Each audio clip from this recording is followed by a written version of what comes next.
Olá, bem-vindos a mais uma transmissão ao vivo do nosso ciclo de lives Envelhecimento e Longevidade da Pessoa com Deficiência Intelectual, promovida pelo Centro de Ensino, Pesquisa e Inovação do Instituto Jô Clemente, IJC. Para quem não me conhece, sou Leila Castro, supervisora aqui no CEP, e também sou pesquisadora no tema do envelhecimento. Você já doou hoje? E não? Pensando nisso, o que você acha de apoiar nossa causa? Acredite que sua colaboração é fundamental para manter os atendimentos realizados pelo IJC. Para doar, é simples. Pegue seu celular aí e capture o QR Code que aparece aqui nesta tela. Ou, se preferir, você pode também acessar agora ou também depois o nosso site, através do www.doe.ijc.org.br. Vou fazer alguns lembretes antes da gente iniciar, que esta live está sendo gravada e vai ser disponibilizada no nosso site e também no YouTube. Outra coisinha muito importante que eu queria deixar é que vocês façam suas perguntas no nosso chat. E lembre-se de dizer também de onde que você está falando. A gente vai dar um alôzinho para você aí. Para hoje, nós vamos falar de um assunto muito importante. A gente vai falar sobre quedas no envelhecimento. Contaremos hoje também nesta live com a tradução em Libras dos intérpretes Kathleen Camargo e Sandro Camargo. Olha bem, um casal hoje aqui com a gente. O nosso responsável pela técnica e transmissão desta live é o Saulo Viana. E atento a esse chat, estaremos contando com o apoio de Els Morman. Lembrem de fazer suas perguntas e também de falar de onde vocês estão falando, hein? Não deixem de conectar sobre isso. Bem, você sabia que as quedas são eventos comuns e pouco valorizados e relatados pelas pessoas idosas e muitas vezes pelos seus próprios familiares? Agora, você já imaginou, pela pessoa com deficiência intelectual, falar sobre quedas? Ao pensarmos que os componentes que predispõem à queda são multifatoriais, ou seja, fatores intrínsecos e extrínsecos, e, além disso, os comportamentais. Hoje, nossas especialistas contarão quais são estes componentes, como prevenir e até mesmo algumas dicas para uma vida mais longeva e, de preferência, sem quedas, né? Antes de tudo, quero apresentar um pouquinho da trajetória das nossas convidadas. A nossa primeira convidada é a doutora Mônica Verracini, que é PhD em Ciências da Reabilitação da Universidade de Sydney, professora e pesquisadora da Unicid e também da Unicamp, e é a pioneira na prevenção de quedas de idosos no Brasil. Responsável de treinamentos do Programa de Saúde do Idoso, que é da Secretaria Estadual, né, de São Paulo, de Saúde, colaboradora do Instituto de Longevidade, Centro, né, do Brasil, e proprietária da Plug. Nossa segunda convidada é a Soraya Glizói, mestre em Neurociências e Cognição pela Universidade Federal do ABC, aprimorada em Geriatria e Gerontologia pelo Hospital das Clínicas, né, a Faculdade de Medicina de São Paulo, da USP, atuou aqui no IJC como fisioterapeuta no Serviço de Envelhecimento e atualmente é fisioterapeuta no AME Idoso Oeste. Bem, ambas são fisioterapeutas, olha bem, o assunto hoje vai ser bem direcionado, né, elas são fisioterapeutas de formação, porém com trajetórias muito distintas, mas que são muito significativas para o que discutiremos hoje. Bem-vindas, professora doutora Mônica Verracini e Soraya Glizói. É um grande prazer recebê-las aqui. Muito obrigada. O prazer é meu, viu, Leila? Obrigada pelo convite. Eu estou super feliz de estar aqui com vocês hoje. Obrigada, Soraya, pela companhia que vamos ter nessa live. Obrigada, Leila, pelo convite. Também é uma honra falar sobre esse tema, particularmente sobre as questões da deficiência intelectual, que é um trabalho incrível. É uma honra estar aqui com vocês. Bem, vamos iniciar, né? Para isso, eu já vou começar a colocar um desafio. Mônica, você poderia trazer o tamanho deste problema que são as quedas? Quantas pessoas caem a cada ano? A gente tem noção disso? Estes números estão aumentando? Temos previsão disso tudo, Mônica? Será que você pode contar um pouco para o nosso público aqui? Então, Leila, a gente tem uma expectativa, sim, que as quedas vão aumentar em função do envelhecimento populacional que está acontecendo no mundo inteiro e não é diferente no Brasil, né? A população brasileira está ficando cada vez mais idosa, né? Então, com isso, a gente aumenta o tempo, né, da velhice, que antes as pessoas tinham uma expectativa média de vida mais curta, né? E hoje as pessoas estão vivendo até idades muito avançadas, 80, 90 anos. Então, por conta desse aumento dessa expectativa de vida, a gente tem mais oportunidade das pessoas virem a experimentar um evento de queda durante essa velhice. E, claro, a gente sabe que o risco de cair aumenta com a idade, né? Então, o tamanho do problema, a gente sabe que mais ou menos 30% da população com mais de 60 anos vai cair pelo menos uma vez ao ano. E quanto mais as pessoas vivem, mais essa prevalência, essa porcentagem vai aumentar.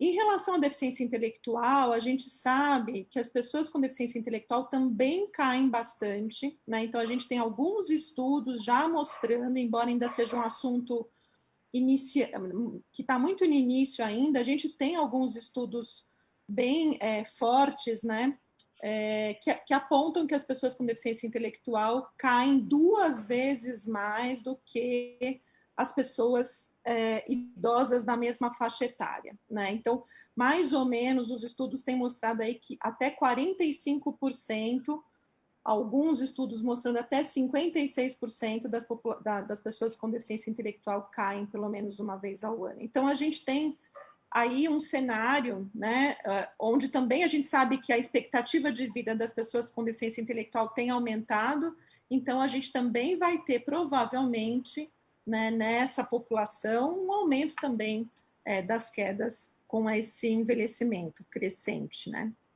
Sim. E nesse caso aí, agora vamos lá, Soraya, né? A gente tem uma questão de que o comprometimento cognitivo, quanto maior, né, ele vai realmente ser bem considerável dentro da deficiência intelectual. Aproveitando o gancho, né, da Mônica, e aí eu vou colocar só mais uma pitadinha de informação. Nós temos a pandemia do coronavírus, né? Você, dentro deste olhar, né, tem acompanhado também essa população e a própria pandemia, né? Tem visto que o número de quedas nesta população tem aumentado também? Você tem alguma informação a mais para compartilhar com a gente, Soraya? Como você, lá também vendo na linha de frente, como que você vê tudo isso? Aproveitando a fala da doutora Mônica, né, como ela disse, a gente tem alguns estudos, embora engatinhando ainda na questão da deficiência intelectual, e houve uma publicação do ano de 2019, uma revisão sistemática australiana, e eles trazem uma taxa de quedas para essa população que varia de 0,54 até 6,29 quedas ao ano, que é um número expressivo, né? A gente precisa considerar que aqui a gente tem uma amostra muito heterogênea, então tem diferentes graus de deficiência intelectual. Eu estive, embora eu não esteja atuando diretamente com a população com deficiência intelectual, eu tenho contato com os programas que atendem essa população e eu estive conversando com as equipes. E nesse período de pandemia tem sido expressivo o número de quedas dessa população. Inclusive, uma reportagem recente da Folha de São Paulo trouxe informações aqui do Brasil que o SAMU tem registrado um aumento de 50% dos chamados por quedas, né? Na população em geral, e a gente não consegue adentrar muito na deficiência intelectual, mas assim, não é difícil entender o motivo disso, né? Porque a pandemia de Covid traz questões do isolamento, alterações comportamentais importantes na população com deficiência intelectual, que já utiliza medicamentos para controle de ansiedade, depressão, anticonvulsivantes, e aí com o aumento do isolamento vão usar mais essas medicações, vão ter um risco maior de quedas, podem ter questões clínicas descompensadas. Então, vários fatores se agravam nessa pandemia. E uma coisa muito interessante devido à questão de ter medo de ir até o pronto-socorro pelo próprio risco da exposição ao coronavírus, os idosos têm caído muito e não têm procurado o atendimento médico. Então, a gente acaba se deparando com desfechos mais graves que precisariam de uma intervenção médica, de uma avaliação, e que acabam passando despercebidos e que aí vão potencializar ainda mais as perdas funcionais dessa população. Então, é um alerta importante aí que eu trouxe para a gente. Bem significativo, né? Então, assim, Mônica, com relação a isso, né? A gente está falando dessas consequências aí. A Soraya traz um dado também bastante importante, né? De quais são as consequências de uma queda, né? E eu queria que você falasse também sobre isso, contasse para a gente a respeito dos principais fatores, né? Porque as pessoas, como eu falei no início, elas é velado, né? Não entende que é uma queda. Às vezes tem situações que não compreende que é queda. Então, se você puder contar um pouquinho para a gente, né, sobre essas consequências e esses fatores de risco também, seria importante. As consequências, elas podem ser desde consequências bem leves e que a pessoa, na verdade, como a Soraya falou, né, enfim, não se importa muito com aquilo, então pode ser uma leve escoriação, um hematoma, às vezes num local onde a família também não está muito atenta, né? Às vezes é num local que as pessoas não percebem, não é um hematoma no rosto, por exemplo, né, devido a uma queda que chama mais atenção. Então, às vezes, se algum membro da família também não está perto, né, e muita gente nessa pandemia está ficando sozinha em casa, né, com pouco suporte, na verdade, mas pensando nas pessoas com deficiência intelectual, mesmo acompanhadas, muitas vezes a família não assiste aquela queda, né? A pessoa cai e, enfim, e ninguém observou aquela queda. Então, isso pode passar desapercebido. Agora, a gente tem quedas realmente que são mais graves, né, e que geram aí uma necessidade de ir até uma unidade de atendimento, né, de emergência.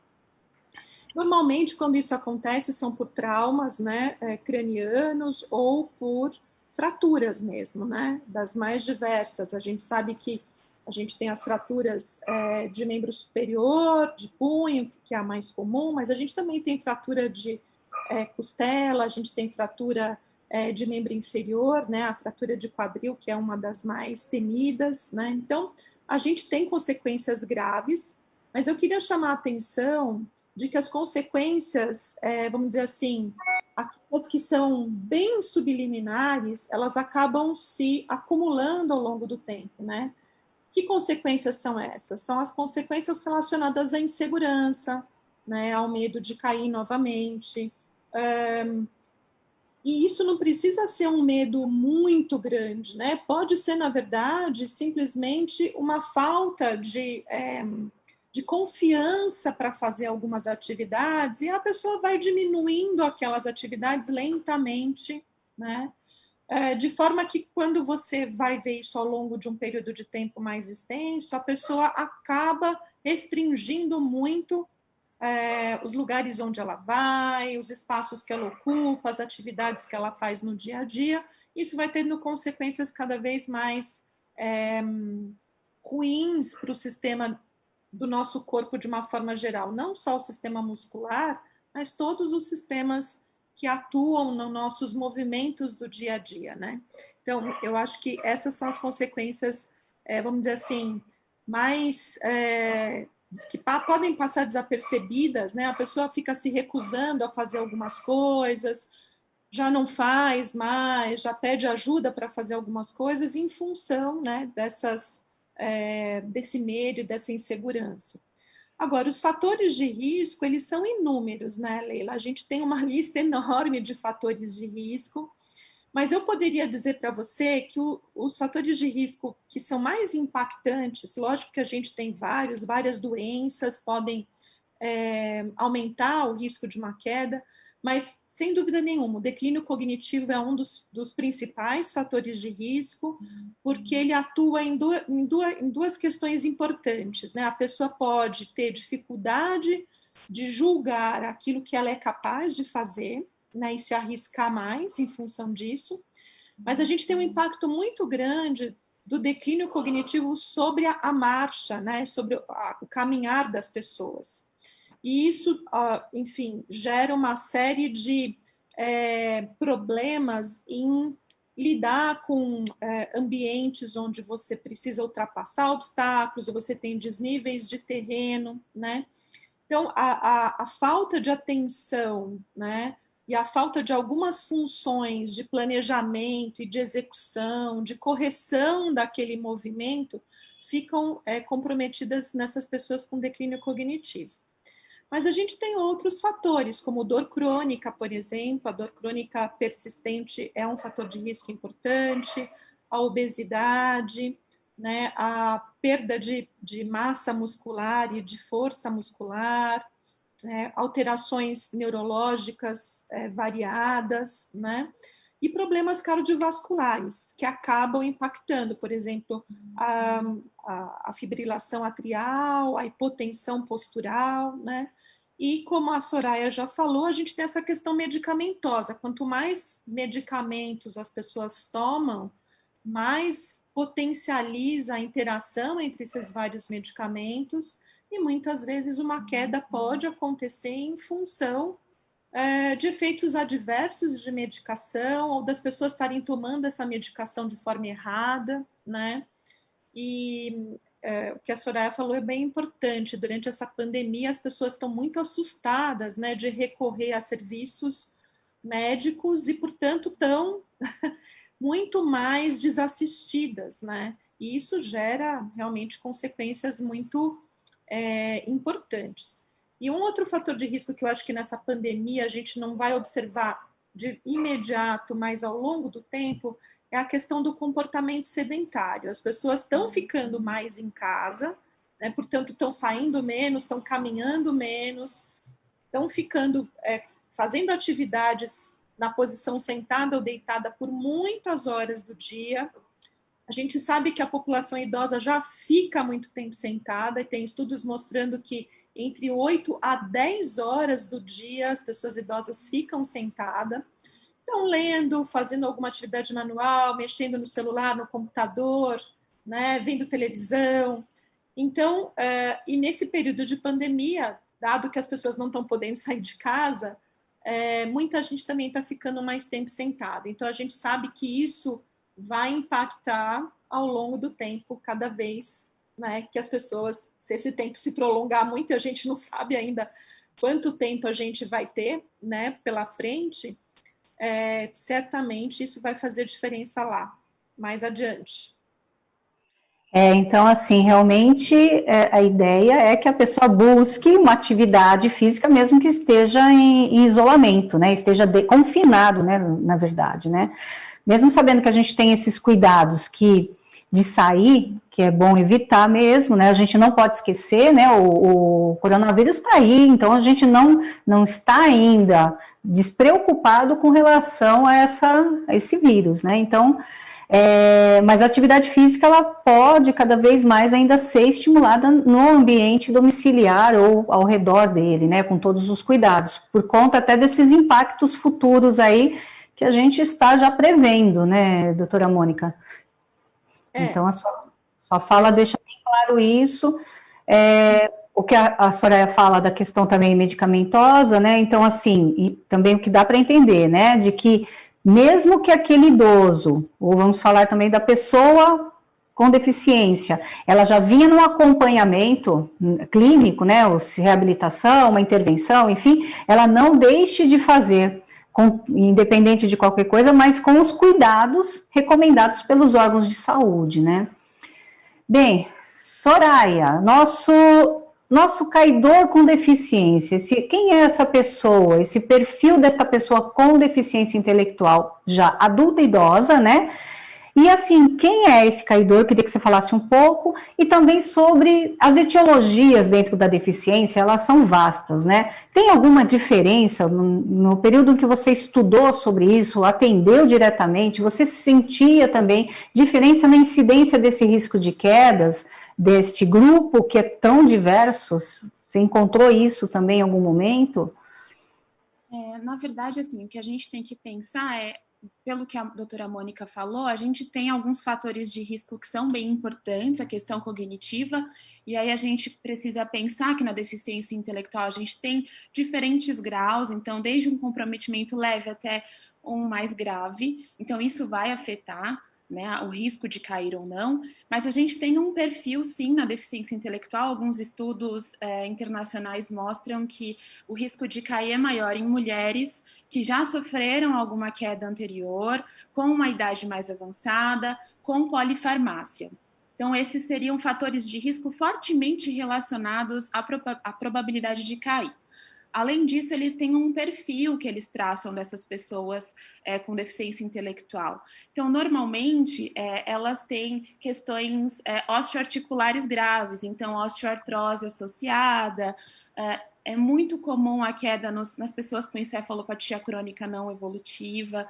Então, a taxa de quedas é maior nessa população, até pelo próprio quadro clínico dessa etiologia, né? Você tem uma alteração de tônus, que é a espasticidade que ela vai afetar muito a marcha, então, e com o passar dos anos ela tende a ter uma piora, se não acompanhada. As questões de epilepsia, que na população com deficiência intelectual são frequentes, então, tem um estudo que mostra que a pessoa com deficiência intelectual tem 50 vezes mais chances de quadros de epilepsia do que o idoso, né? E isso está muito frequente também, tanto na encefalopatia crônica quanto na síndrome de Down. Então, a partir de uma certa idade, algumas pessoas com síndrome de Down começam a apresentar quadros de epilepsia. Então, isso é um risco bem grande de quedas. Os fatores comportamentais também são muito observados na pessoa com deficiência intelectual. Então, ansiedade, irritabilidade, o pré-julgamento, como a doutora Mônica bem falou, de você se colocar numa situação de risco, né? Então, para aquelas pessoas com uma deficiência mais leve, que tem uma funcionalidade preservada, eles podem se colocar em situações desafiadoras e perigosas e podem aumentar o risco de cair, da mesma forma que as pessoas com deficiência intelectual grave podem ficar mais imóveis, e esse imobilismo pode provocar quedas também. Se a gente pensar nas características de síndrome de Down e encefalopatia crônica, os estudos mostram que existe uma menor taxa de quedas na síndrome de Down, porque eles acabam apresentando alterações de marcha desde o desenvolvimento neuropsicomotor, desde pequenininhos. Então, eles já têm uma base mais alargada, um comprimento de passo diferente, uma fase de apoio um pouco maior, que são estratégias que a gente vê no idoso. Então, isso acaba, de alguma forma, protegendo essa população, salvo os casos em que a síndrome de Down, a pessoa tem epilepsia associada, e nos casos de síndromes demenciais, que são muito comuns, né, na população com síndrome de Down. Então, quando tem esse comprometimento associado, o risco de quedas é maior.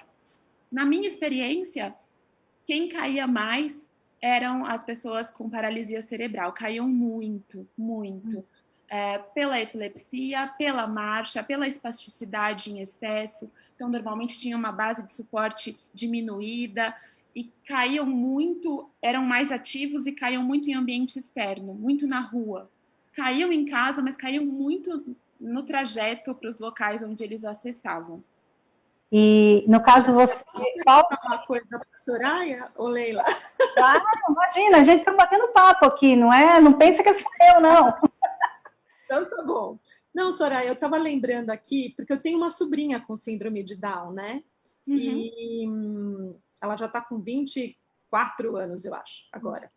E aí, uma das coisas que eu percebo também, além disso tudo que você falou, mas é uma das coisas que me preocupa na síndrome de Down, um pouco essa questão do nistagmo, né, das alterações visuais. Eu acho que as alterações visuais para o risco de cair, elas são muito importantes, né? Eu acho que a gente não pode esquecer disso, né? Então é muito importante as famílias cuidarem muito, né, dessas alterações visuais também, corrigir aquilo que é possível, né? Sim, na síndrome de Down e nas outras síndromes, porque no departamento a gente tinha outras síndromes que tinham um comprometimento visual importante, e isso estava fortemente associado com quedas. Bem importante isso mesmo. O risco de cair, ele aumenta muito mesmo com o declínio da visão. É uma coisa que a gente precisa pensar bastante, porque a visão, ela atua como ela faz um rastreio do ambiente, né? Ela sinaliza para o cérebro aonde estão localizadas as coisas, a distância, se você tem um degrau, se você tem um buraco, se você tem um desnível, enfim, qualquer coisa. Se você tem um brinquedo que ficou espalhado no meio do caminho, ou sei lá, um animal de estimação. Então, tudo isso, na verdade, é a visão que sinaliza para o cérebro, né, para o sistema nervoso central, se preparar para uma provável, né, instabilidade. Então, a gente diz que a visão ela tem esse mecanismo de preparar, de antecipar para possíveis problemas. E se isso não está funcionando, de fato, é um risco bem importante. Então, é interessante a gente falar mesmo, né, que as pessoas precisam cuidar muito dessa visão e perceber realmente, fazer um rastreio oftalmológico com frequência, né, para poder pegar essas alterações mais precocemente, né. E aí, aproveitando... Eu ia aproveitar e perguntar exatamente sobre isso e como fazer uma dica, né, para a própria família, a família e a pessoa, né, eu ia até complementar com essa questão, né, Soraya, por favor, pode continuar, desculpa. Não, eu ia falar dessas questões sensoriais, a visão e os sistemas sensoriais, o que a gente... existem alguns artigos que trazem que no autismo, o risco de queda está muito associado com essas alterações sensoriais que o autismo apresenta, de propriocepção, de integração sensorial. Então, o risco de quedas nessa população está muito relacionado com esse sistema sensorial, que ele é essencial no equilíbrio, na postura, na marcha. Então, cada etiologia vai apresentar um ponto importante, mais forte, que precisa ser avaliado, e acho daí a importância de uma equipe multi, avaliar todos esses aspectos. Não, perfeito. E então, claro, né, vocês reforçaram bastante também essa questão, né, de o quanto que é importante fazer uma avaliação, né, e acompanhar, e o apoio, né, desse familiar e da própria pessoa também aceitar tudo isso. Nós temos aqui, eu queria agradecer a participação, e as perguntas a gente vai fazer daqui a pouquinho. Já tenho perguntas para vocês, hein? Ah, muito bom. Eu queria agradecer, né, falar para vocês que a Elaine Lopes, da Pai de Maringá, está aqui presente, obrigado, tá, por sua participação também. Também a Vanessa Cristina, Campina Grande do Sul, tá vendo? A gente tem gente de todos os lugares aqui. A Gláucia Soge, que é de Londrina, Paraná, também está aqui assistindo. E aí temos um elogio, tá? Estão dizendo para vocês que assim, a live, né, o ciclo de live está muito interessante e pertinente. Parabéns a toda a equipe. Então, está dando parabéns para nós e agradecendo também ao tema que hoje a gente está aqui trazendo. Antes de continuar, eu quero mais um break aqui para falar o seguinte. Os outros que ainda não fizeram as perguntas, façam, que a gente já vai começar já a jogar a pergunta para as nossas convidadas e também para vocês lembrarem de fazer a doação, tá? A sua doação faz a diferença para os atendimentos de JC. Lembrando, você pode capturar pelo QR Code, que aparece aqui na tela, ou se não, pelo www.doe.ijc.org.br. Vamos lá, não vamos parar hoje. Mônica, qual deve ser, então, a abordagem em termos de prevenção? Já que a gente já deu um start sobre isso. Eu já ouvi falar que temos 3 pilares, né? Você podia falar um pouquinho sobre eles para a gente? Eu acho que a gente tem... bom, primeiro é isso que a gente está fazendo aqui hoje, né, Leila? A gente aumentar a conscientização das pessoas de uma forma geral, né? De que cair não é normal à medida que a gente envelhece, né? Então, a gente costuma dizer que a queda, muitas vezes, ela é a ponta, né, de um problema maior que muitas vezes ainda não foi descoberto, porque a queda está associada com fragilidade, está associada com outros problemas, né? Outras síndromes geriátricas, como a gente costuma dizer. Então, ela pode ser a ponta de um iceberg mesmo. Então, é importante que todo mundo, né? Então, profissionais da saúde perguntem para as pessoas que são acompanhadas por eles se a pessoa caiu ou não nos últimos 12 meses, né? Quantas vezes caiu, e que possa fazer um inquérito sobre essas quedas. Aonde caiu, como foi, o que estava fazendo, em que local da casa estava, se teve alguma mudança na saúde nessa última semana, se houve mudança na medicação ou não. Enfim, se alguma coisa que possa nessa queda especificamente, levar a gente a suspeitar de algum fator de risco, mas também alguma causa específica, né? Então, a questão é a gente se conscientizar sobre o problema e não deixar que ele se torne um problema de menor importância ou banalizado, como se cair fosse normal à medida que as pessoas envelhecem.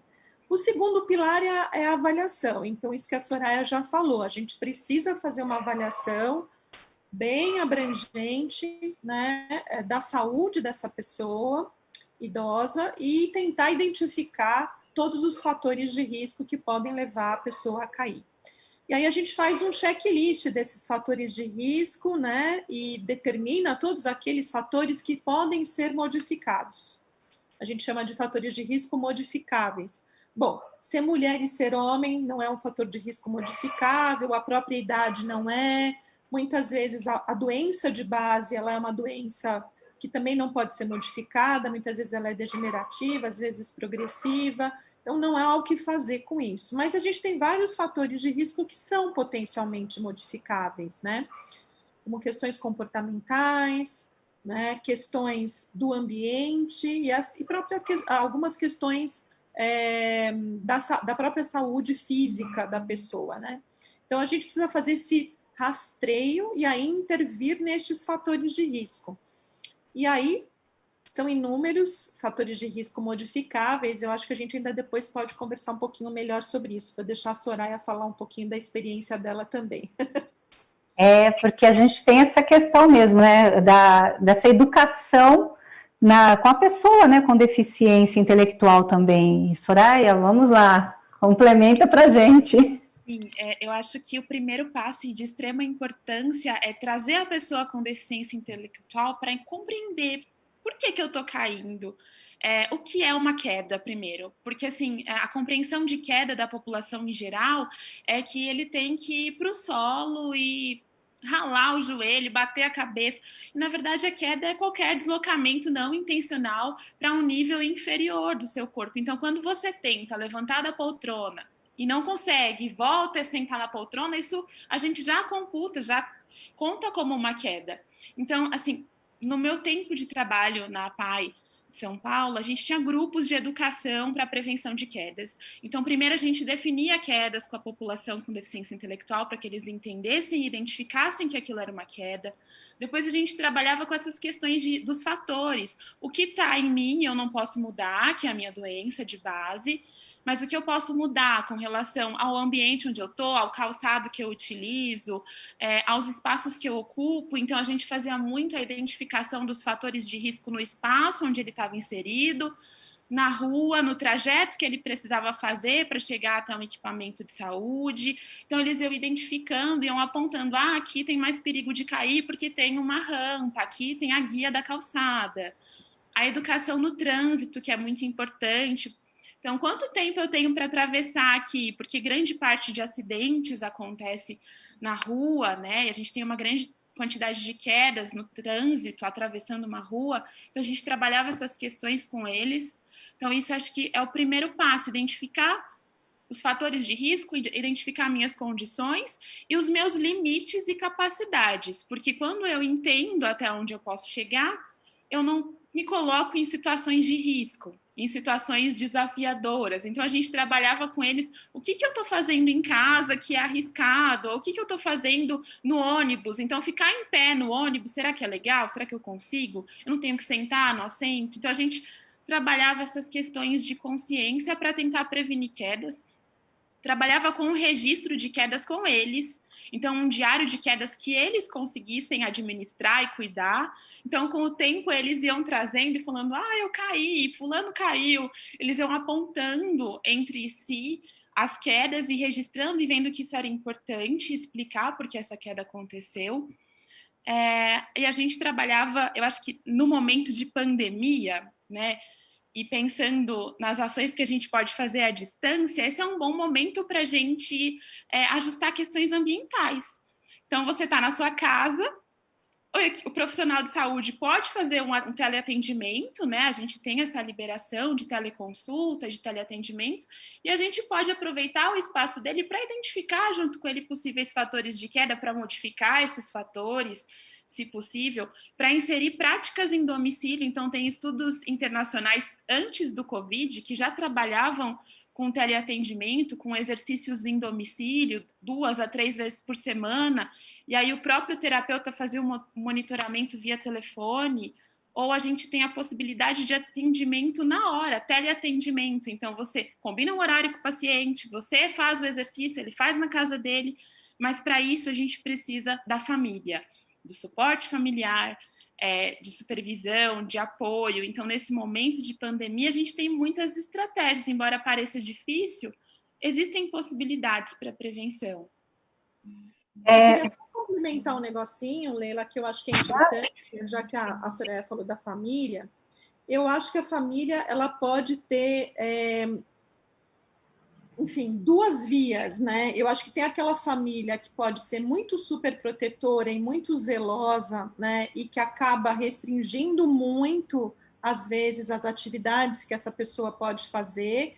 E meio que o que eu acho que é complicado é você alarmar a pessoa demais, né? Colocar medo, na verdade. Olha, não faz isso ou não faz aquilo, porque você vai cair, né? Presta atenção, porque senão você vai cair.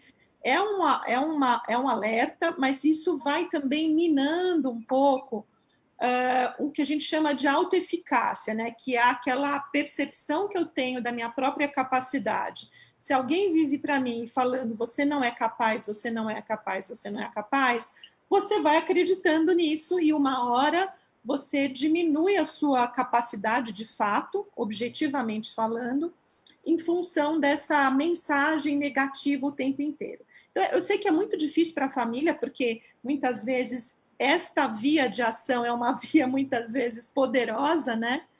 Mas é uma via que pode ter uma consequência negativa. Então, acho que é importante a gente lembrar disso. As pessoas precisam, como a Soraya falou, ter muita percepção do que elas são capazes de fazer. Isso não é uma coisa que acontece de uma hora para outra. A gente tem um grupo, né, no Hospital das Clínicas, aqui em São Paulo, que fez aí a gente fez uma pesquisa por 5 anos, e a gente tinha não só exercício, mas a gente tinha atividades de discussão em grupo, e a gente percebe que as pessoas, elas conseguem avaliar muito bem o que elas podem ou não podem fazer, mas colocar isso na prática, no dia a dia, é outra coisa completamente diferente. Então, é bom também a família perceber que essas mudanças de comportamento, dessa avaliação, não acontece de uma hora para outra. Isso demora um tempo, né? Para que a pessoa também possa se ajustando. Muitas vezes as pessoas idosas se recusam a ajustar o seu comportamento com medo de perder a autonomia, né? De perder a liberdade, né? Então, é importante, nesse sentido, é importante que a família escute muito, né? Tente não intervir negativamente, diminuindo a capacidade da pessoa, mas, claro, ficando alerta para quando essa percepção está destoando, né? Aquela pessoa que já tem um problema de equilíbrio muito sério, que já está com bastante dificuldade, mas que não está percebendo isso e está se colocando em situações arriscadas. Então, é preciso muita conversa, é preciso muita cautela, né? Porque essas mensagens subliminares de incompetência também são muito desastrosas a longo prazo. Então, a gente precisa tomar bastante cuidado com isso também, né? Não, com certeza. A gente tem alguns comentários aqui, que nem tem o Valdemir Silva, ele falou o seguinte: precisamos estimular os idosos à atividade física. Muitos estão ficando depressivos nesse isolamento social devido à falta de atividades rotineiras antes da pandemia. Então, ele está só reforçando o que vocês falaram, né? Também tem a Gláucia, né, Sorge, que ela diz o seguinte: discutir o envelhecimento da pessoa com deficiência intelectual é extremamente pertinente e a questão das quedas relacionadas às comorbidades ainda é pouco falada. Está dizendo de novo, parabéns pela iniciativa. E aqui tem um caso, tá? É uma pessoa que está relatando um caso da sua irmã. ela se identificou, então eu vou falar, a Isemir Oliveira Menezes Couto. Só uma coisinha, digam de onde vocês são, né, para a gente é importante.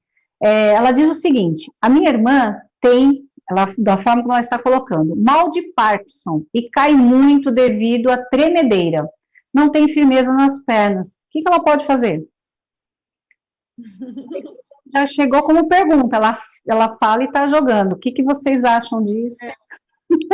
A doença de Parkinson, ela tem um mecanismo de queda bastante específico, né? Boa parte das quedas acontecem por um congelamento da marcha, que a gente chama, né? A gente chama isso de freezing. Então, os estudos com doença de Parkinson mostram que a maior parte das quedas acontecem por causa desse freezing, desse congelamento, que acaba fazendo com que a pessoa tenha uma irregularidade nesse caminhar, mesmo dentro de casa, com a progressão da doença, isso vai piorando muito, né? Então, claro, na doença de Parkinson, você precisa ter um manejo muito bom da medicação da doença de Parkinson, isso então é feito pelo médico, justamente para evitar esses efeitos, né, com a progressão da doença, e também evitar, por exemplo, a gente tem na doença de Parkinson aqueles momentos do dia onde a medicação já começa a perder o efeito e as alterações relacionadas ao movimento, elas pioram muito. Então, existe uma possibilidade de você ajustar isso. E, claro, a fisioterapia, né, Soraya? A gente precisa puxar a sardinha para o nosso lado, dizendo que, bom, enfim, a fisioterapia é muito importante, né, nesses casos de doença de Parkinson, por N motivos, não só para trabalhar um pouco esses problemas do movimento, mas também as consequências que acabam vindo da doença de Parkinson, como alterações posturais, né, alterações enfim, rigidez articular, né, e perda de força muscular. Então, assim, não é só a doença de Parkinson, é a doença de Parkinson que, ao longo do tempo, vai trazendo muitas consequências que ajudam ainda mais a aumentar o risco de cair. Então, sim, sem dúvida nenhuma, é preciso. E, claro, aí a adaptação ambiental também são questões importantes. Quanto mais a pessoa tem risco de cair, mais o ambiente passa a ser importante nessa história, né? Então, a gente precisa realmente tomar conta desse ambiente nesses casos onde a pessoa já tem muitas alterações de marcha, por exemplo, de equilíbrio, né? Você quer complementar alguma coisa, Soraya? Acho que é importante também, só nesse primeiro momento, sempre procurar uma avaliação inicial do profissional, né? Então, assim, como é uma patologia específica, com comprometimentos acentuados, a gente precisa de uma avaliação e de uma orientação específica para aquele caso, para que depois a família possa dar continuidade em domicílio. Então, é essencial essa avaliação primeiro, a gente não consegue passar, faz esse exercício, faz aquilo, faz isso. A gente precisa olhar aquele indivíduo, avaliar o quadro motor para poder passar orientações para que a família possa seguir em casa, orientações mais específicas. Eu vou aproveitar, vou emendar aqui. O Douglas Fernandes, ele fez uma pergunta, tá? Como a gente já acabou entrando, ele fala assim: quais atividades físicas podem ser feitas para ajudar a manter a mobilidade das pessoas idosas, com objetos encontrados em casa? Então, ele está pedindo dicas aí também, né? Douglas, você é educador físico ou não? É só familiar? Você podia contar para a gente aí. Eu vou comentar o início, acho que depois a Soraya pode falar um pouco mais da experiência dela, mas eu acho assim, já que a gente está falando de quedas, eu acho que é importante as pessoas saberem que para a prevenção de quedas de fato, a gente não está falando aí da saúde do idoso, da mobilidade em geral. Para a prevenção de quedas, a gente tem exercícios muito específicos, que são exercícios de equilíbrio, e esses exercícios precisam ser progressivamente mais intensivos e mais desafiadores. Neste sentido, boa parte dos exercícios de equilíbrio, porque eles têm que ser desafiadores e porque eles têm que ser progressivos, muitas vezes não é possível a pessoa fazer sem uma supervisão mais próxima de um profissional. Então, claro, exercícios mais simples, você pode fazer perto de uma mesa, de uma cadeira e tal, se qualquer coisa você pode se apoiar, mas exercícios mais desafiadores, principalmente aqueles que a gente precisa estimular as estratégias reativas, que são aquelas reações que a pessoa precisa ter no momento que ela precisa, né, fazer aí uma estratégia para não cair. Isso você precisa fazer na presença de um profissional, né, com supervisão, porque alguns trabalhos também mostram que em populações com maior incapacidade funcional, com maior problema, esses exercícios ao longo do tempo podem não trazer os benefícios desejados, né? Então, o exercício realmente ele tem um efeito muito poderoso na redução do risco de cair, mas ele precisa ser feito com algumas características específicas. Agora, claro, os exercícios no geral, para a mobilidade do idoso, para a saúde do idoso, estão numa outra categoria, né, de exercícios, que podem sim ser feitos em casa, podem ser feitos por teleatendimento. Então, eu concordo muito com a Soraya, depende muito de quem é essa pessoa, né? Quais são as alterações, as características funcionais que ela tem, com que ajuda ela pode contar em casa ou não, né? Aí a gente pode programar um pacote de exercícios que seja mais específico para esta pessoa, né? E não uma coisa mais genérica, né? Sim, na deficiência intelectual, como a gente falou no começo, são poucos os estudos que falam sobre esses fatores de risco, incidência, e são menores ainda os estudos que trazem intervenções para a prevenção de quedas na população com deficiência intelectual. O que a gente tem alguns estudos mostrando efeitos do Tai Chi, né, que aí são as questões dos exercícios de equilíbrio em posturas progressivamente desafiadoras, mas que precisam de supervisão. Existe a variação do Tai Chi para o meio aquático, que seria o Ai Chi, que também mostra bons resultados, inclusive para a população com deficiência intelectual, mas novamente precisam ser supervisionados por um profissional habilitado. A gente tem a estratégia do Nintendo, da Wii Reabilitação, né, das plataformas digitais e virtuais, que vão trabalhar as reações de proteção, as reações antecipatórias, de equilíbrio, mas que também precisam da presença de um profissional para fazer a progressão de exercício, a prescrição adequada. E aí, de maneira geral, o que a gente pode, de orientação de exercício global, como a doutora Mônica falou, a gente poderia orientar a exercícios de fortalecimento de membro inferior, que é um componente importante também para a prevenção de quedas e que a gente pode fazer com alguns materiais de casa, então garrafa com água, usar um cabo de vassoura para fazer um movimento com o membro superior, mas é importante que haja uma prescrição inicial, né? Que a gente não busque, eu vou entrar na internet, vou olhar ali um exercício e vou fazer em casa. Primeiro precisa haver uma prescrição do profissional que vai avaliar e vai ver a real necessidade para depois ele poder fornecer as ferramentas. A gente faz muito isso no SUS, porque os pacientes não têm material, não compram material para fazer em casa, a gente acaba adaptando. Então, usa uma garrafa com água, usa uma almofada, usa um pezinho adaptado com um mantimento, mas antes de tudo isso, a gente avalia esse paciente.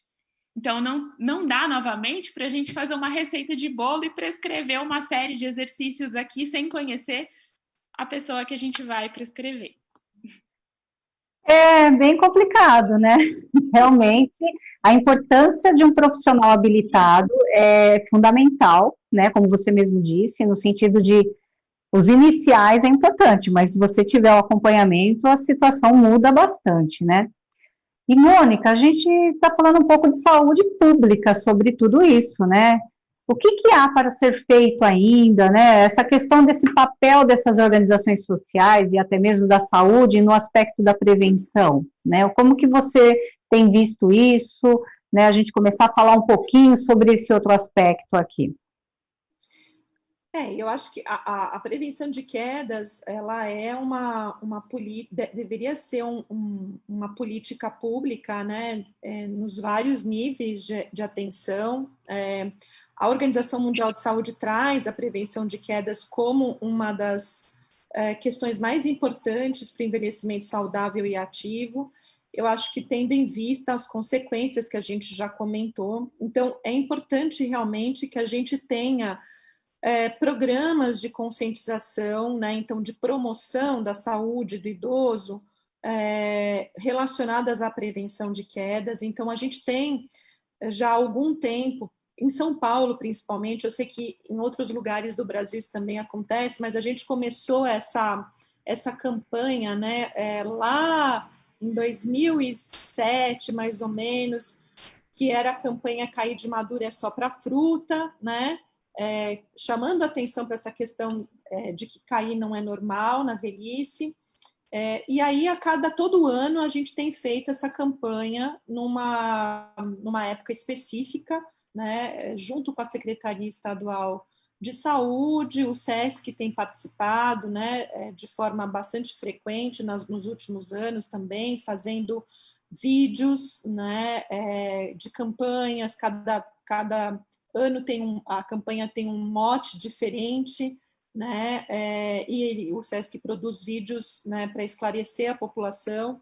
Então, assim, eu acho que a importância dessas organizações sociais é, de fato, participar ativamente, né, dessas campanhas de prevenção de quedas, como a gente está fazendo aqui hoje, alertar o público em geral, né, alertar as famílias, e existe toda uma outra parte que é você fazer a capacitação e a formação de recursos humanos, né, especificamente para você lidar com este problema. Não só recursos humanos da equipe de saúde multiprofissional, mas principalmente daqueles médicos generalistas que são a porta de entrada do sistema de saúde. Então, na atenção primária, a gente tem que ter a detecção do problema, né?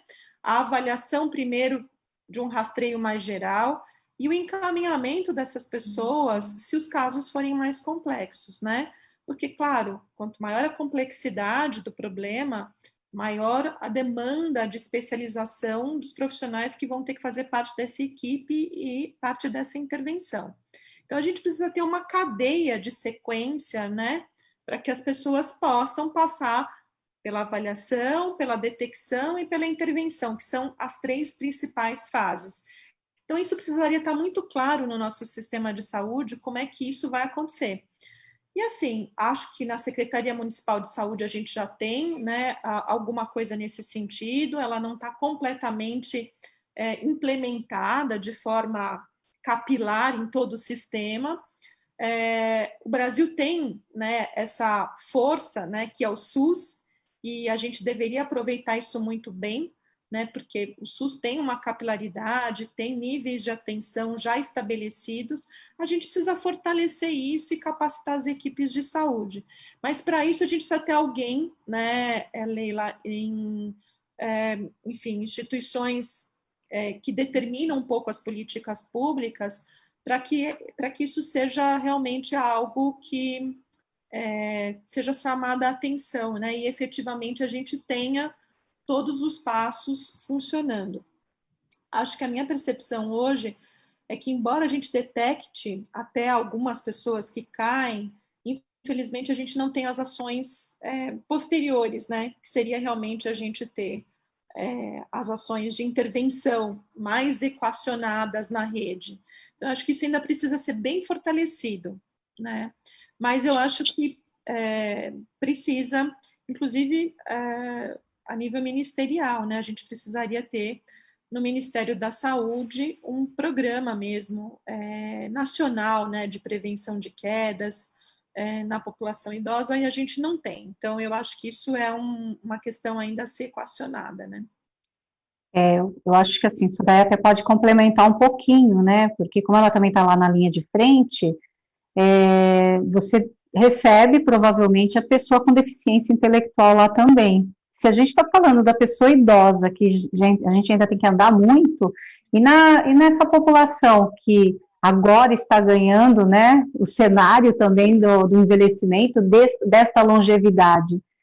E aí, Soraya? Então, assim, acho que pensar um pouco no funcionamento do SUS, né? Como chega a pessoa com deficiência intelectual para a gente? Então, a porta de entrada é a atenção básica, né? A unidade básica de saúde, que seria a ordenadora do cuidado, né? Que faria os encaminhamentos necessários. E quem está na linha de frente, de fato, para detectar essa pessoa, principalmente a com deficiência intelectual, são as equipes de estratégia saúde da família, quando a UBS tem essas equipes, né? Então, a gente tem que pensar que quem vai lá na casa, quem vai triar, quem vai conhecer aquela região, é o agente de saúde, o enfermeiro e o médico dessas equipes de estratégia saúde da família. Então, no SUS, a gente tem um instrumental de aplicação, que inclusive é uma das metas para o alcance de selo de amigo do idoso, né, que é a aplicação da avaliação multidimensional da pessoa idosa, que é a AMP-AB.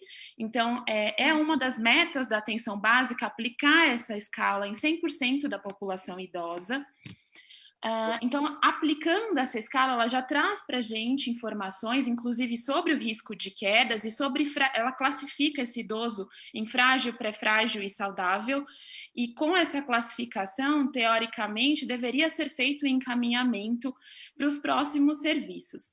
Ainda pensando dentro da atenção básica, a gente teria as equipes, né, do NASF, que é o núcleo que apoia a estratégia saúde da família, que é composto onde a gente tem fisioterapeuta, terapeuta ocupacional, então, que são profissionais que, teoricamente, têm essa formação para identificar essas pessoas na rede. A gente tem o programa acompanhante da pessoa idosa, que é o PAI, mas aí a gente esbarra num grande problema para a pessoa com deficiência intelectual, porque a pessoa com deficiência intelectual, ela envelhece precocemente, mas no Brasil, o idoso é só aquele com 60 anos de idade ou mais. Então, se a gente se depara com uma pessoa com DI em processo de envelhecimento, que precisa de ações de promoção de funcionalidade, de resgate de autonomia, mas ela não tem 60 anos ainda, ela não pode ser incluída no PAI. Então, aí a gente já tem um grande problema. O que fazer com essa pessoa, né? Como agir? A gente precisaria capacitar melhor os profissionais da atenção básica que estão no NASF, que estão no EMAD, que faz um atendimento para casos mais graves, para que eles pudessem promover essas ações de prevenção, para que eles pudessem agir nesses casos. Mas ainda a gente tem uma grande dificuldade. Nem todo profissional, na sua própria formação, tem deficiência intelectual na sua grade curricular, não sabe como abordar, não sabe como fazer um grupo, adaptar exercício para essa população. Então, a gente tem alguns entraves. Pensando, se a gente se depara com uma pessoa com deficiência intelectual que cai muito, e a gente precisaria de um atendimento especializado, a gente tem a URSE, que é a Unidade de Referência de Saúde do Idoso, que trabalha com essas questões de prevenção, que tem uma equipe multi que atua, faz intervenção, faz exercício, mas, novamente, se essa pessoa não tiver 60 anos, ela não é contemplada nesse espaço. No AME Idoso, local onde eu trabalho, a gente também tem grupos de prevenção de quedas, a gente tem um trabalho específico para isso, mas, novamente, temos a questão etária. Então, a gente precisa fortalecer os profissionais da atenção básica e os profissionais de atenção especializada, principalmente os que estão na APD, que é um programa que está dentro do SER, que é um centro de reabilitação e que trata especificamente da população com DI, capacitar, oferecer oficinas, falar sobre esse tema com os acompanhantes da pessoa com deficiência e com a equipe do APD, para que eles possam trabalhar nisso. Eu acredito que muitos já trabalham, mas pensar que é um programa que atende um número reduzido de pessoas. Então, a gente precisaria disseminar esse conhecimento, principalmente na DI, para atenção básica. Eu vejo que ainda é muito difícil, a gente perde muitos casos. Às vezes você vai numa visita, você vê que é uma pessoa com DI, mas você não consegue encaminhar, você não consegue direcionar ela. Então, esse é um desafio. É um desafio capacitar, né, os profissionais. Eu vou aproveitar e deixar uma deixa aqui para vocês, que nos próximos dias, aqui o IJC, o CEP, né, o Centro de Ensino, Pesquisa e Inovação, vai estar lançando uma série de cursos relacionados à pessoa com deficiência intelectual que está em processo de envelhecimento.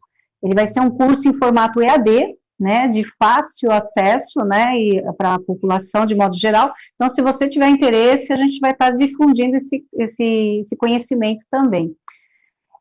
Tudo que é bom vai durando, né, muito pouquinho. E aí eu vou ver se a gente tem perguntas aqui. Temos perguntas? Apenas comentários, mas eu vou ler os comentários, tá? Porque a gente tem que chegar ao nosso finalmente. A Juliana Deliberato, ela está dizendo o seguinte, vou compartilhar com vocês, que ela acredita que devemos prevenir que as pessoas percam sua capacidade funcional e estimular principalmente o treinamento, tá? Então, ela coloca isso. Vocês querem falar alguma coisa sobre esse comentário? Querem complementar? Eu não sei que tipo de treinamento ela está falando. Eu imagino que seja treinamento funcional, né? Eu acho que sim, o treinamento funcional é bastante usado, né? De uma forma geral, quando a gente pensa nos exercícios para a população idosa. E aí a gente pode pensar esse treinamento funcional tanto do ponto de vista físico, mas também a questão da estimulação cognitiva, né? Da estimulação sensorial. A gente tem várias portas abertas aí. Mas eu concordo com ela. Na verdade, a gente deveria prevenir, né, que as pessoas perdessem capacidade funcional e quando perdessem, tivessem a possibilidade de otimizar, né, a funcionalidade ainda que existe, né, e que pode ser compensada de alguma forma, com o uso, talvez, de um dispositivo de auxílio, com o uso de um calçado mais adequado, uma palmilha, né? E eu acho que isso tudo, na verdade, faria bastante diferença, né? E acho que comentando só um pouquinho o que a Soraya falou, eu acho que é isso, né? A gente tem toda a estrutura, talvez, já montada. O que precisaria é colocar essa engrenagem, de fato, funcionando para todas as pessoas, né? Para que todo mundo tivesse acesso igual ao sistema e que tivesse a oportunidade de receber o melhor tratamento possível, né, dentro dessa trajetória que ela tiver de funcionalidade ao longo da velhice dela, né? Porque as pessoas também vão mudando, né? Hoje você tem um problema, amanhã você pode ter outro. Quer dizer, a gente tem trajetórias, e essas trajetórias precisam ser acompanhadas. Eu acho que esse que é o grande gancho. Talvez ela queira também dizer um pouco isso, né? Que a gente precisa prevenir que as coisas aconteçam o máximo possível, né? Então, nesse sentido, eu concordo com ela, com certeza.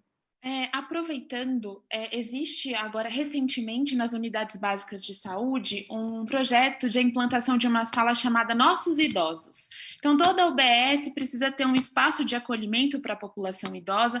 Eu acho que essa é uma oportunidade das equipes e da população idosa em geral de se apropriarem da sua rede, dos equipamentos de saúde e de ocuparem esses espaços. A gente tem Academia da Saúde, Centro de Convivência, que oferece atividades físicas, supervisionadas, atividades de estimulação cognitiva. Então, essa sala vem numa ideia de apropriar a comunidade, a população idosa, dos recursos que a rede dispõe e de como acessá-los.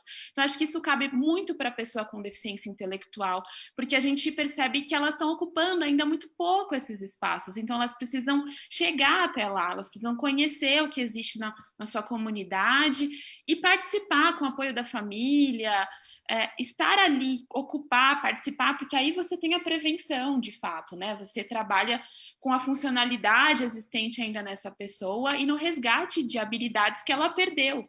Então, eu acho que esse é um ponto importante, é uma ideia que ainda está começando em algumas UBSs, mas que eu acho bem interessante e que tem um potencial aí de melhorar bastante a qualidade de vida da população idosa. Mas aí a gente tem aquela questão que você mesmo trouxe, etária, né?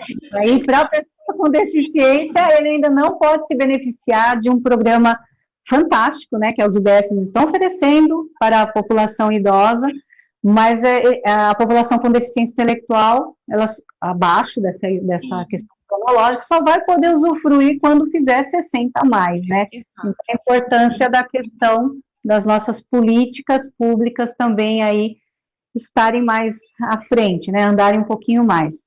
Vamos lá, ainda temos mais comentários. A Ana Clara Domingues, que ela é de Bela Vista do Paraná, tá? O pessoal do Paraná é muito participativo, viu? Queria compartilhar isso com vocês e agradecer a vocês aí do Paraná. Ela reforça, né, com relação à equipe de profissionais, né, que é composta por TO, físio, fono, entre outros, né, que ele tem um importante papel na prevenção da manutenção da evolução dessas perdas da pessoa idosa. Então, ela comenta que ela reforça sobre uma questão da área que necessita de um olhar mais específico. Então, é o que vocês trouxeram, né? Ela está simplesmente fazendo um comentário muito positivo. Vamos ver se temos mais alguma coisa aqui. Temos os elogios, claro, a gente não podia deixar de falar, né?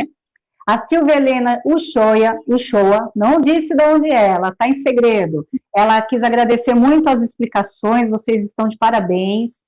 A Sofia Lobo, ela também dá aqui os parabéns pelos profissionais envolvidos na live, está excelente e esclarecedora. Eu vou entregar a Sofia. A Sofia também já trabalhou aqui no IJC como fonoaudióloga da área de envelhecimento, mas, enfim, é uma pessoa muito querida também.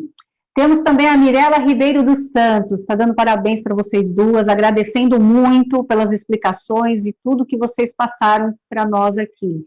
Adriana Martinelli Casagrande, ela diz o seguinte, ela é assistente social lá, Londrina, Paraná, disse também que é um tema pertinente e que, visto que muitas quedas acontecem mesmo no ambiente doméstico, e ela quer muito agradecer pelas orientações dos 3 pilares. Olha que interessante, né? A Isenir, que a gente falou do caso dela, da irmã, ela está agradecendo demais a atenção de vocês, e ela diz, sabe de onde que ela é? Madureira, Rio de Janeiro. Temos também a Ana Lúcia Medrado, ela é de Penápolis, né, Goiás, e está agradecendo demais tudo que vocês falaram. Temos mais algum? Por hoje a gente está encerrando, né? Então, para isso, o nosso tempo aqui também já está quase lá no finalmente. Querem falar mais alguma coisa, colocar alguma consideração que a gente acabou passando? Eu tinha algo a mais, mas eu acho que o meu tempo não está me permitindo. Mas eu vou roubar um tempo aqui do meu apoio técnico, ele vai me perdoar. Tem um ponto que eu queria muito falar com vocês duas, e que, assim, é uma política, né? Uma política posta pela Organização Mundial da Saúde, que é essa política do envelhecimento ativo. E ela traz, né, além de todos os pilares que ela apresenta, ela traz um caderno, né, que ele é até recente, que fala sobre a cidade amiga da pessoa idosa. Então, eu queria que uma de vocês, Mônica ou Soraya, enfim, poderia contar qual é esse papel, por que a gente tem que falar que é uma cidade amiga da pessoa idosa, e também por que a gente fala de ambientes amigáveis, né? Do que a gente fala sobre isso? Porque fica muito só o nome, o selo, aquela coisa toda. Então, vocês poderiam, de repente, falar um pouco mais sobre esse caderno, né? De o que é ser uma cidade amiga da pessoa idosa.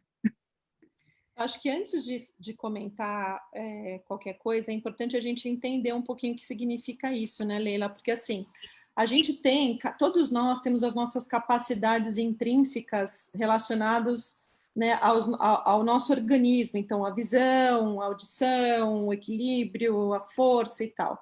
E isso vai diminuindo com a idade, né? E com as doenças que as pessoas possam ter e tal. Mas isso só vai se refletir, de fato, numa limitação para a pessoa no seu dia a dia, se essa capacidade chegar num limite muito baixo e se o ambiente não for um ambiente que acolhe, né, essas capacidades diminuídas que a pessoa tem.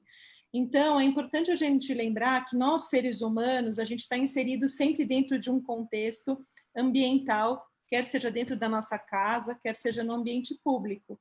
E o ambiente, ele pode ser mais ou menos acolhedor em função das nossas próprias capacidades. Então, uma calçada esburacada, uma guia mal acabada, né, um tronco de árvore que invade a calçada, um camelô que está lá na rua, enfim, tudo isso são desafios ambientais que acabam comprometendo a capacidade que a pessoa tem, e se essa pessoa tem uma capacidade diminuída, esse ambiente vai ser mais ainda uma barreira para que ela possa ter as suas atividades no dia a dia. Então, quanto mais acolhedor, mais amigável for esse ambiente para todas as pessoas, em qualquer faixa etária, seria o ideal, né? Então, a gente pensa que um ambiente amigável, por exemplo, vou falar de um aspecto, a gente não vai conseguir falar de todos eles, Mas um dos aspectos que as minhas alunas têm estudado muito na Unicamp é a capacidade da caminhabilidade, ou seja, o quão caminhável as nossas calçadas são para as pessoas à medida que elas envelhecem, né? E a gente percebe que a calçada é uma grande via de deslocamento para a gente sair, fazer compras, ir na farmácia, no supermercado, pegar o ônibus, né, pegar o metrô. E se esse espaço não está oferecendo, né, um trajeto realmente que possa ser livre de barreiras, que possa ser amigável, isso vai comprometer a capacidade dessa pessoa de se deslocar com segurança. Então, esse, por exemplo, é um dos aspectos das cidades amiga do idoso, né? Mas o que a gente pode pensar é que, assim, aquela cidade que acolhe as pessoas em diferentes níveis de funcionalidade, em qualquer faixa etária, seriam consideradas cidades amigas, né, de todas as pessoas. Esse que é o conceito. A cidade precisa ser amiga de todo mundo. E o que a gente percebe hoje em dia é que, infelizmente, as nossas cidades estão cada vez mais caóticas, né, cada vez mais, enfim, restringindo, né, a circulação das pessoas. E aquelas cidades que conseguem ser amiga dos idosos têm uma qualidade de vida muito melhor para todo mundo, né? Então, acho que esse seria o importante. Quer complementar alguma coisa, Soraya? Acho que é isso, envolve, né, essas questões de acessibilidade, as questões de moradia, as questões de saúde. Então, você promover um ambiente completo em todos esses aspectos. E aí, acho que pensando na deficiência intelectual ainda mais, né? Então, ela precisa evoluir muito para que ela possa atingir essa população também e, de fato, ser amiga, tanto nas políticas também públicas, pensando nessas pessoas, nas questões de moradia, nas questões de transporte. A gente via muito a dificuldade da população, da nossa população com deficiência intelectual, de acessar os espaços, às vezes não fazia uma atividade por barreiras arquitetônicas, então a gente precisa pensar nisso. Então, acho que é bem isso que a doutora Mônica trouxe, e pensar ainda mais para essa população com deficiência intelectual. Perfeito. Quero agradecer a presença, mesmo que virtual, de vocês, né, doutora Mônica Ferracini e Soraya Glizói, pelas informações, as contribuições, todos os esclarecimentos. Muito obrigada a vocês duas, tá? Querem falar alguma coisa? Que daí a gente já vai finalizando. Eu queria só agradecer, Leila, pelo convite. Foi um prazer estar aqui com a Soraya e a gente conversar um pouquinho hoje, bater esse papo. Acho que é super legal. Ela trouxe bastante essa questão, né, da população mesmo com deficiência intelectual, e eu acho que é preciso, né, que a gente aumente aí a conscientização e que as pessoas possam realmente ter acesso igualitário, né, aos serviços de saúde e as questões relacionadas à qualidade de vida das pessoas de uma forma geral dentro da cidade, né? Então eu acho que isso é muito importante. Eu acho que queria parabenizar você também pela essa iniciativa. Eu acho que essa discussão é mais do que necessária. Então, esse ciclo de lives que vocês estão fazendo, vocês estão de parabéns. Eu acho que cada vez mais isso chama atenção e desperta as pessoas para essas necessidades dessa população, né? Soraya? Muito obrigada pelo convite, pela experiência de partilhar o conhecimento.